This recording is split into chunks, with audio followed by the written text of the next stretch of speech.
Committed to bringing you up-to-the-minute information and reportage on the global and indigenous maritime industry, this is Nimasa This Week. My name is Rachel Doyle and welcome. Now this year marks the 10th anniversary of the 2003 Cabotage Act, and we felt that this was just as good a time as any to do some stock taking on the efficacy or otherwise of this act. Our production consultant Patrick Doyle prepared a special feature on the subject. We have that for you now. Nigeria, undoubtedly the giant of Africa, with a huge population estimated at around 160 million, is Africa's leading crude oil producer and one of the world's leading gas producers, thereby making her a major market for international trade. Naturally, the maritime industry in Nigeria is a critical factor in the economic fortunes of the country. It is estimated that an average of 152 million tons of cargo traffic is generated in Nigeria, the value of which experts have determined to be well over $5 billion in freight earnings. Available statistics indicate that foreign shipping companies earn about 90% of the freight earnings, leaving a paltry 10% for indigenous operators. Nigeria's huge freight earnings bill is as a result of the country's status as a major world oil and gas producer, which requires substantial shipping and logistics services. However, the shipping and logistic component of the oil and gas trade in Nigeria is dominated by foreign companies. This situation is responsible for the country losing a mighty chunk of revenue to foreign shipping companies, who, in addition to repatriating hundreds of millions of dollars from Nigeria, deny Nigerian seafarers employment opportunities. They also refuse to use Nigerian shipyards or dry dock facilities and are not interested in investing in local maritime infrastructural development.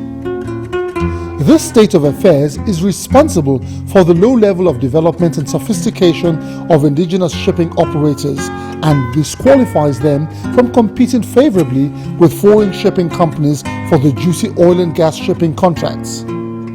It is also responsible for the stagnation of manpower and infrastructural development in the Nigerian maritime industry. It is against this backdrop that the government, desiring to accelerate economic development and increase participation of indigenes in all areas of economic endeavor, enacted the Cabotage Act in 2003, 10 years ago. The Cabotage Act's main objective is for Nigeria to attain national sufficiency in tonnage capacity, shipbuilding and seafarers' capabilities, to acquire the expertise in ship management, shipbuilding and manning. The Act also aims to conserve and earn valuable foreign exchange, preserve the internal security of the nation, as well as to create employment for Nigerians in the maritime industry. The implementation and enforcement of cabotage since it came into effective operation in April 2004 was domiciled in Nimasa, Nigeria's designated maritime administration. The agency established a dedicated cabotage department to superintend cabotage. The Cabotage Department of Nimasa has opened offices in all major ports and terminals, manned by trained cabotage enforcement officers. A special cabotage register for all cabotage vessels was established to assist in tracking all vessels engaged in domestic shipping trade. At present, the register has 696 vessels registered for cabotage, with 240 owned by Nigerian operators. Nimasa also operates a Cabotage Vessel Financing Fund, CVFF, which today has amassed a whopping $180 million for disbursements as loans to indigenous shipping operators to acquire vessels. Arrangements for the first disbursement have been concluded, and the first 6 indigenous companies are set to benefit from the fund. The agency also initiated the Nigerian Seafarers Development Program to accelerate the training of Nigerian youths in maritime-related courses. Currently, over 1,800 youths have been awarded scholarships and are studying maritime-related courses in the best maritime institutions around the world. Nimasa has developed a comprehensive database of shipyards, dockyards, and ship repairing facilities in the country, with a view of increasing their capacity to handle vessels for the cabotage trade and ships calling at our ports. The agency frequently organizes fora where stakeholders are regularly briefed about the agency's operations and their input sought to better serve the Nigerian maritime industry. After 10 years of the Cabotage Act's existence, Nimasa can be said to be well on the way towards attaining the lofty goals of the Act.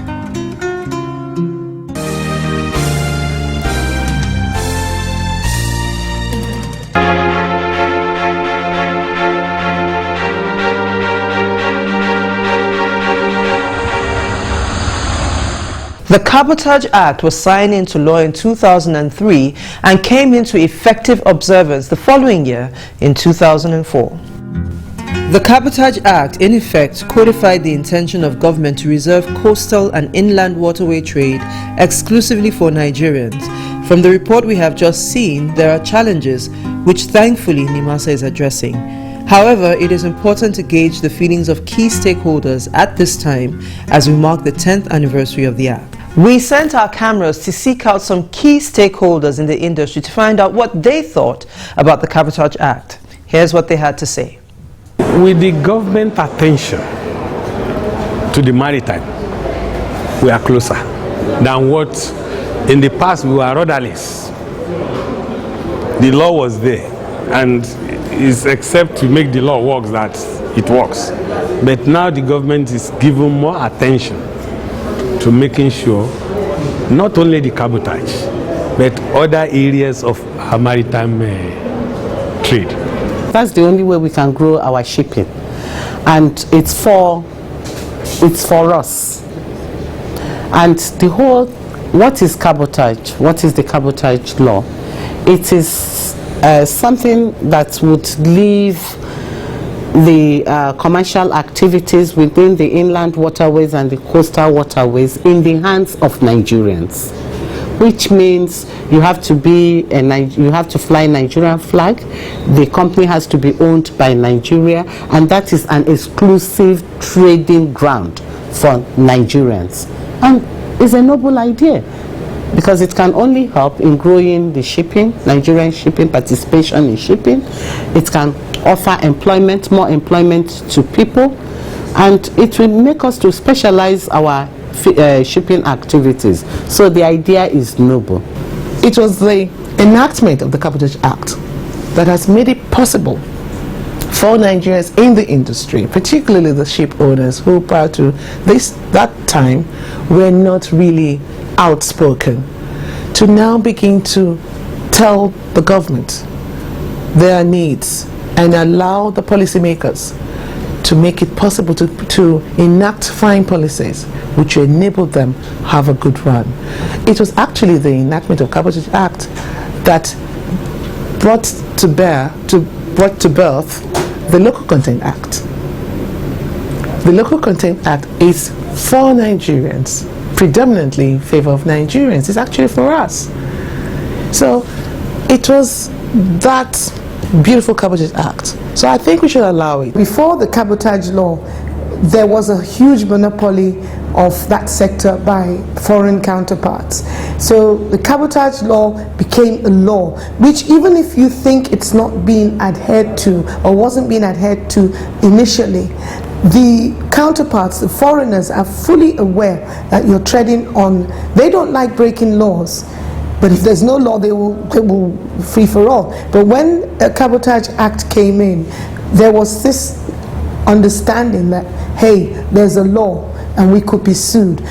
Well, I tell you, the Nigerians in the maritime sector, the president, like no other president before, is committed to making sure that stakeholders in the maritime sector have the best of times during his administration. But beyond this, or whatever thing they can enjoy now, the president is laying a foundation that cannot be destroyed even when he leaves office. We're leaving irreversible footprints.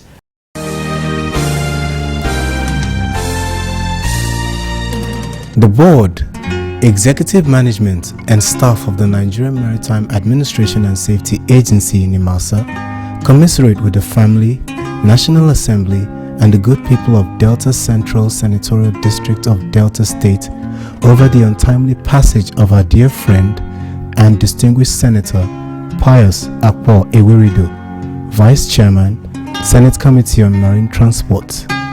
Senator Pius Ewerido was committed to maritime capacity building and expressed unalloyed support for the agency's long-term strategies for the Nigerian maritime sector's development. We pray that your gentle soul rest in the bosom of our Lord and Savior. Signed, Management.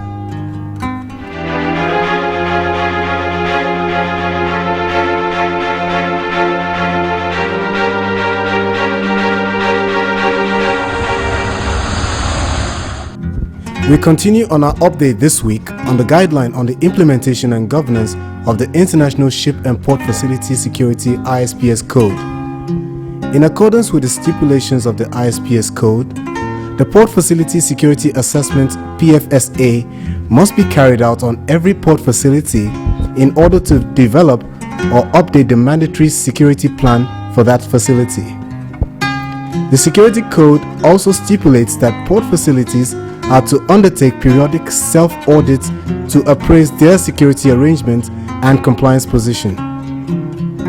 Every port facility must have a security plan drawn up from the result of port facility assessments conducted on the facility with other conditions.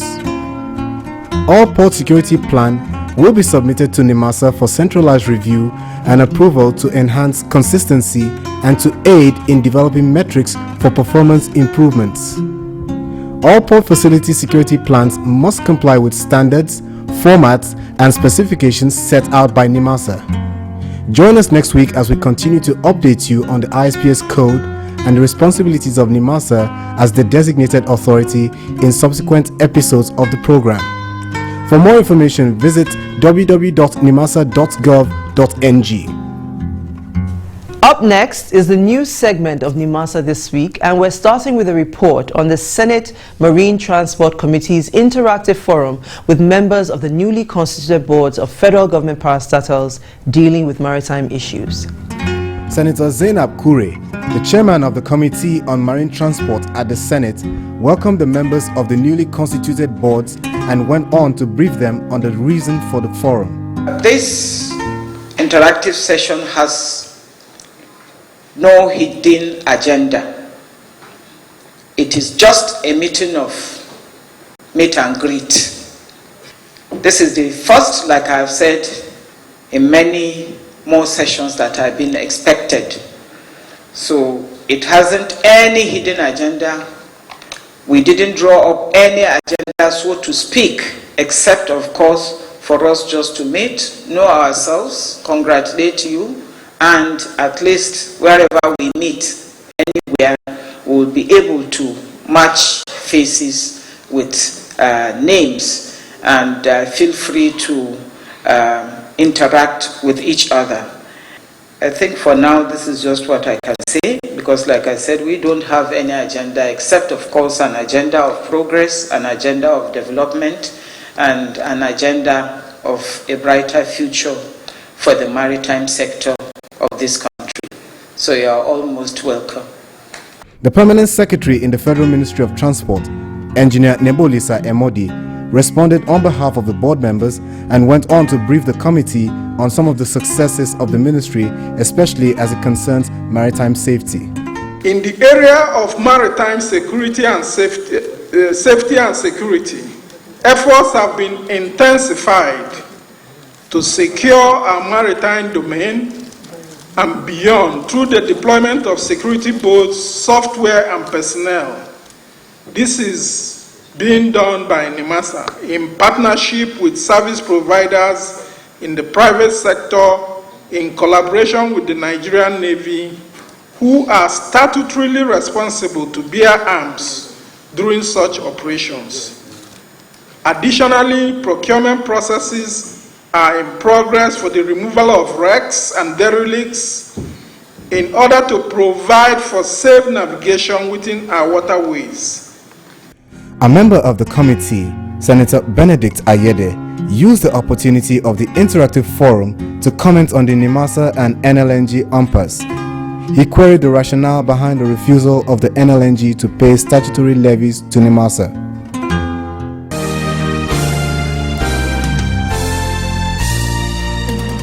A delegation of Nimasa officers from the Lagos headquarters of the agency were in Benue State recently in continuation of the Nimasa initiative for the distribution of safety materials to riverine communities in some states of the Federation. The delegation, led by Mr. Daniel Kajo of the Public Relations Unit, visited 2 riverine local governments in Benue State, namely Buruku Local Government Area and Agatu Local Government Area.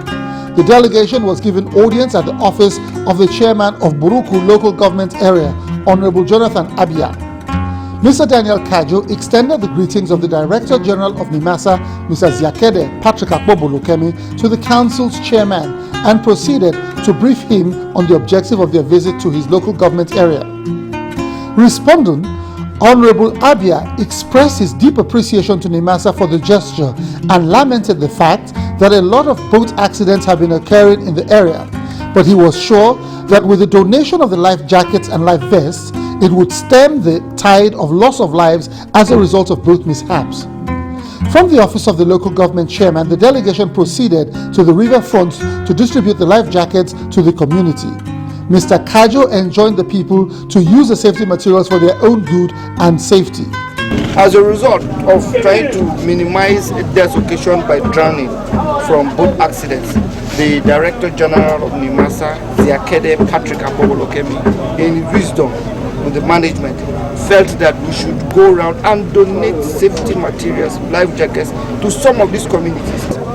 These life jackets we are giving you today, I expect that when you have passengers crossing, let them wear these jackets.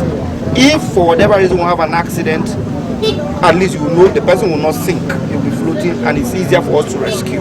The delegation then left for Obagaji Agatu local government area to continue with the distribution of safety materials.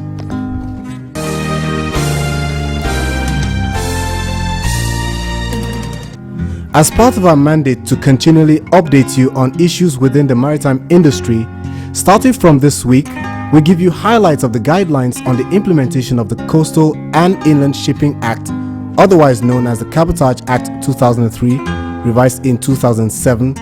The main objective of the Cabotage Act is primarily to reserve the commercial transportation of goods and services within Nigeria's coastal and inland waters to vessels flying the Nigerian flag, owned and crewed by Nigerian citizens. The Cabotage Act covers carriage of goods and passengers by sea originating from one coastal or inland point, which could be ports, terminals, jetties, piers, midstream discharge, etc., to another point located within Nigeria.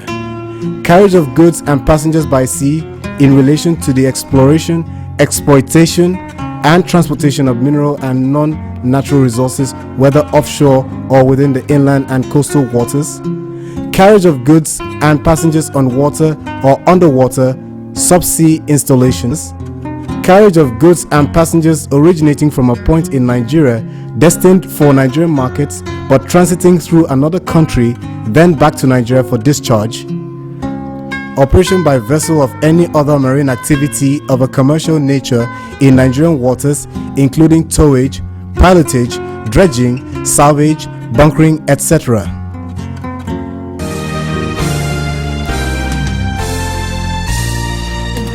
The sustainability of the marine environment is a subject that has continued to generate interest globally.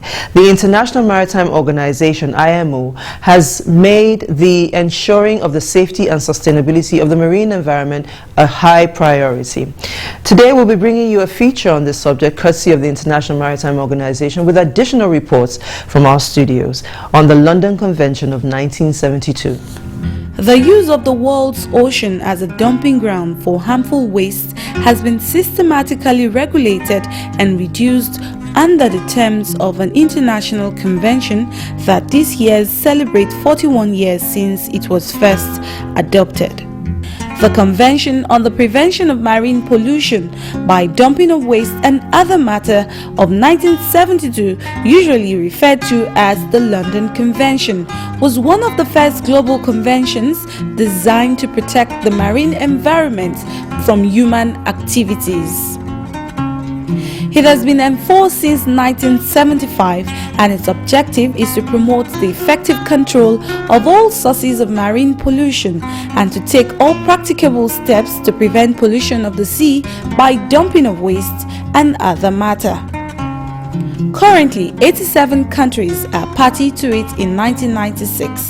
The London Protocol was agreed to further modernize the convention and eventually to replace it. Under the protocol, all dumping is prohibited with the exception of certain categories of waste and a so-called reverse list. These wastes, which include dredged materials, sewage sludge, fish waste, inert, inorganic geological material such as mining waste, organic material of natural origin, and carbon dioxide streams from carbon dioxide capture processes, are all subject to stringent assessment procedures. In Nigeria, where oil spillages are a major issue, the National Maritime Administration (Nimasa) is charged with the responsibility of ensuring the sustainability of Nigeria's marine environment. The London Protocol entered into force on the 24th of March 2006 and currently has 42 states party amendments that were adopted in 1993 and entered into force a year later. It brought in a total ban of the dumping into the sea of low-level radioactive waste. In addition, within 2 years of their adoption, this amendment phased out the dumping of industrial waste and banned the incineration at sea of industrial waste and sewage sludge. A comprehensive series of guidelines on dumping have been developed under the auspices of Convention and Protocol. The Convention also offers formal advice concerning the management of spoiled cargoes aboard vessels, best management practices for removing anti-fouling coating from ships, and the placement of artificial reefs. Contracting parties to the London Protocol have recently taken groundbreaking steps to mitigate the impacts of increasing concentrations of carbon dioxide in the atmosphere by amending the protocol to regulate carbon capture and sequestration in subsea geological formations, which to all intents and purposes has to be a collaborative effort not just among nations but also between relevant institutions within the national boundaries of contracting nations in Nigeria. Nimasa has had to close ranks with other government agencies and institutions.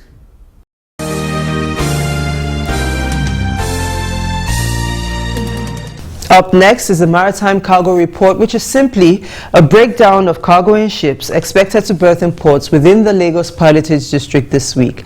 As always, the Maritime Cargo Report is brought to you courtesy of the Shipping Development Department of Nimasa.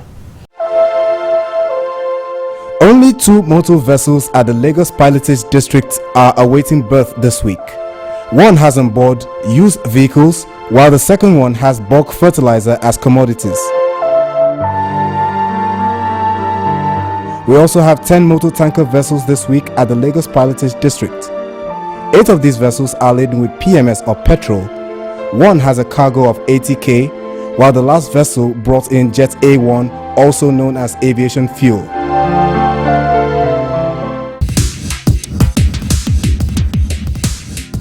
The problem we are having with the pirate attacks, especially the fishing vessels, is that the fishing vessels are not equipped to talk to us. We have a resource center. When there's a vessel is under attack, some of them are equipped with AIS, that is automatic identification system. From our office, we know where they are. Even if you hijack and you take them away, we can track it. But all the fishing vessels are not equipped with the AIS. Most of them, their communication equipments are down. VHF only covers about 30 miles from the coast. So if a vessel goes out of the VHF range, we can't talk to them. Most of the vessels that go to deep sea are equipped with high frequency HF. The fishing vessels are not. If I can't communicate with you, I cannot help you.